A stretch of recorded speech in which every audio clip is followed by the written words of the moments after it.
سردی آنے سے پہلے ہی گیس مہنگی کرنے کی تیاری۔ گیس کے شعبے میں گردشی قرض میں کمی کے لیے گھریلو اور کمرشل صارفین کے لیے گیس کی قیمت میں 100% اضافے کا فیصلہ۔ قیمت میں اضافے کی منظوری ECC سے لی جائے گی۔ ذرائع کے مطابق گردشی قرضے میں اضافے پر IMF کو تشویش ہے۔ رواں مالی سال گیس سیکٹر گردشی قرضے میں 46 ارب روپے اضافے کا خدشہ ہے۔ سوئی گیس کی قیمت نہ بڑھانے سے 185 ارب روپے کا شارٹ فال بڑھے گا۔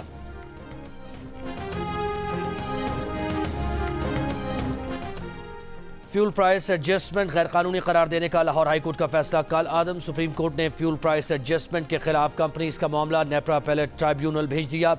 سپریم کورٹ نے کہا کہ لاہور ہائی کورٹ کا فیول پرائس ایڈجسٹمنٹ غیر قانونی قرار دینے کا فیصلہ آئینی و قانونی طور پر قابل عمل نہیں۔ نیپرا اپیلیٹ ٹرائبیونل میں صارف کمپنیز 15 دن میں اپیلز دائر کریں۔ ٹرائبیونل 10 دن میں اپیلز مقرر کرے اور جلد از جلد قانونی میعاد کے اندر اپیلز پر فیصلہ کرے۔ لاہور ہائی کورٹ کے سنگل بینچ نے فیول پرائس ایڈجسٹمنٹ کو غیر قانونی قرار دیا تھا۔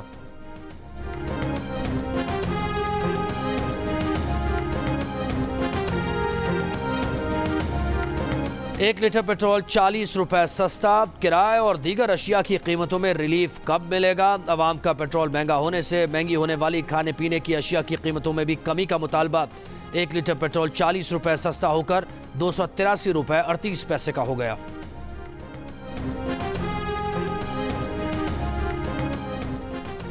چیئرمین PTI کو جیل ٹرائل کے خلاف اسلام آباد ہائی کورٹ سے ریلیف نہ مل سکا۔ اسلام آباد ہائی کورٹ کے چیف جسٹس عامر فاروق نے فیصلے میں کہا کہ چیئرمین PTI کو جیل ٹرائل پر تحفظات ہیں تو ٹرائل کورٹ سے رجوع کریں۔ بظاہر سائفر کیس کے جیل ٹرائل میں کوئی بدنیتی نظر نہیں آئی۔ جیل ٹرائل سیکیورٹی کے پیش نظر چیئرمین PTI کے حق میں ہے۔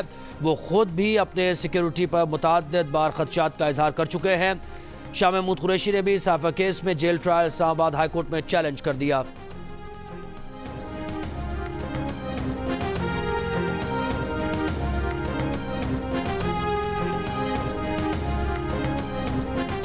انجیکشن سے شوگر کے مریضوں کی بینائی جانے کی تحقیقاتی رپورٹ وزیر اعلیٰ پنجاب کو بھجوا دی گئی۔ پنجاب کے نگراں وزیر صحت جاوید اکرم کا کہنا ہے کہ انجیکشن ٹھیک تھا، ری پیکیجنگ ٹھیک نہیں تھی، کولڈ چین بھی برقرار نہیں رکھی گئی۔ معاملے پر انجیکشن بنانے والی کمپنی کو غلط کہنا ٹھیک نہیں۔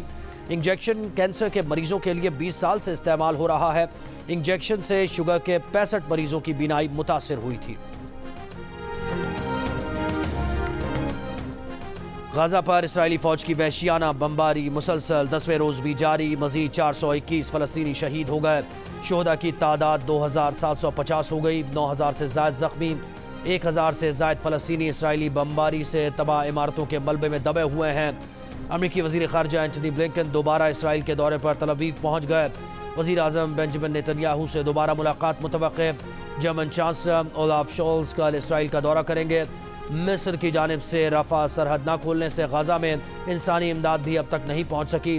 عرب لیگ کا غزہ میں فوری فوجی کارروائیاں ختم کرنے اور امداد پہنچانے کے لیے محفوظ راہداریاں کھولنے کا مطالبہ۔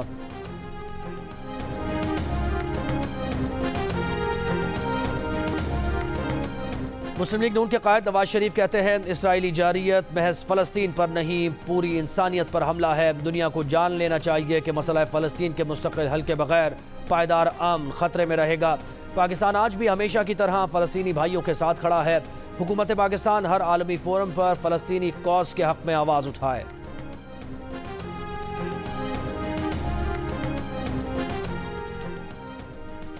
نگراں وزیر اعظم انوار الحق کاکڑ 4 روزہ دورے پر چین پہنچ گئے۔ بیجنگ میں تیسرے بیلٹ اینڈ روڈ فورم کی افتتاحی تقریب میں شرکت کریں گے۔ چینی صدر شی جن پنگ سرمایہ کاروں اور کاروباری شخصیات سے ملاقاتیں کریں گے۔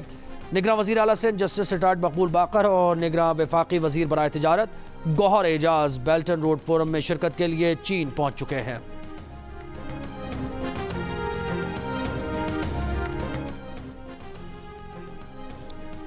وفاق اور صوبوں کے درمیان ہم آہنگی نہ ہونے سے ٹیکس وصولی متاثر۔ عالمی بینک کے مطابق پاکستان میں 90% کاشتکار ٹیکس نہیں دیتے۔ 11 کروڑ 40 لاکھ برسر روزگار افراد میں سے صرف 80 لاکھ افراد انکم ٹیکس رجسٹر ہیں۔ ٹیکس اصلاحات پر عمل درآمد سے معیشت میں ٹیکس کا حصہ 2% بڑھ سکتا ہے۔ عالمی بینک کی رائز ٹو پروگرام کے لیے فنڈنگ سے قبل FBR کو عمل درآمد کی ہدایت۔ عالمی بینک سے FBR کے لیے رائز ٹو پروگرام کے تحت $23 کروڑ ملیں گے۔ رائٹ ٹو انفارمیشن ایکٹ کا اطلاق سپریم کورٹ پر نہیں ہوتا، تاہم آرٹیکل 19A کے تحت معلومات تک رسائی شہریوں کا حق ہے۔ سپریم کورٹ نے رائٹ ٹو انفارمیشن ایکٹ کے تحت اپنے ملازمین کی تفصیلات فراہمی کی درخواست منظور کر لی۔ رجسٹرار آفس کو سپریم کورٹ ملازمین کی معلومات 7 دن میں فراہم کرنے کا حکم۔ فیصلے میں لکھا کہ معلومات کے حصول کا تقاضا کرنے والا وجوہات بتانے اور معلومات فراہم کرنے والا وجوہات کا جائزہ لینے کا پابند ہے۔ فیصلے میں جسٹس اطہر من اللہ کا 5 صفحات پر مشتمل اضافی نوٹ بھی جاری۔ جسٹس اطہر من اللہ نے کہا، رائٹ ٹو انفارمیشن ایکٹ سے سپریم کورٹ خارج نہیں، سپریم کورٹ کو معلومات ویب سائٹ پر اپلوڈ کر کے مثال قائم کرنی چاہیے۔ سپریم کورٹ کو رائٹ ٹو انفارمیشن ایکٹ سے خارج تصور کرنا آرٹیکل 19A کی خلاف ورزی ہوگی۔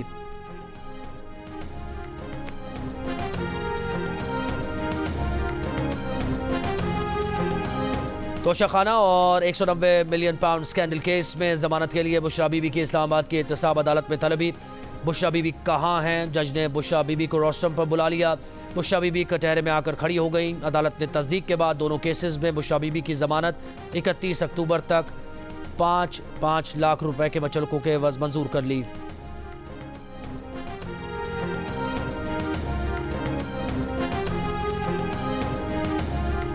عدالت میں پیش نہ ہونے پر پی ٹی آئی رہنما اعظم سواتی کی متنازع ٹویٹ پر درج 2 مقدمات میں ضمانتیں خارج، اشتہاری قرار دے دیا گیا۔ اسلام آباد کی عدالت نے حکم دیا کہ اعظم سواتی جہاں نظر آئیں گرفتار کر کے پیش کیا جائے۔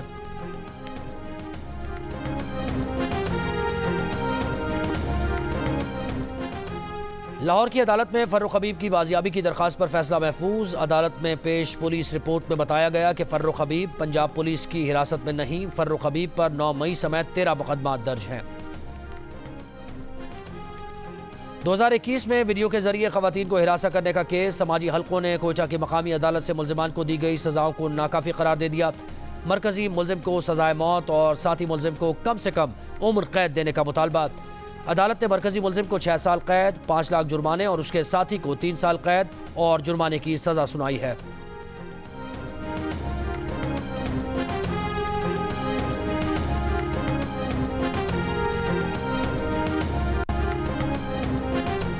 گورنر سندھ کامران ٹیسوری سے برطانیہ کی ہائی کمشنر جین میریٹ کی ملاقات، پاک برطانیہ اقتصادی تعلقات، صحت اور تعلیم کے شعبوں میں تعاون بڑھانے پر تبادلہ خیال۔ گورنر سندھ کے ہمراہ برطانیہ کی ہائی کمشنر نے امید کی گھنٹی بھی بجائی۔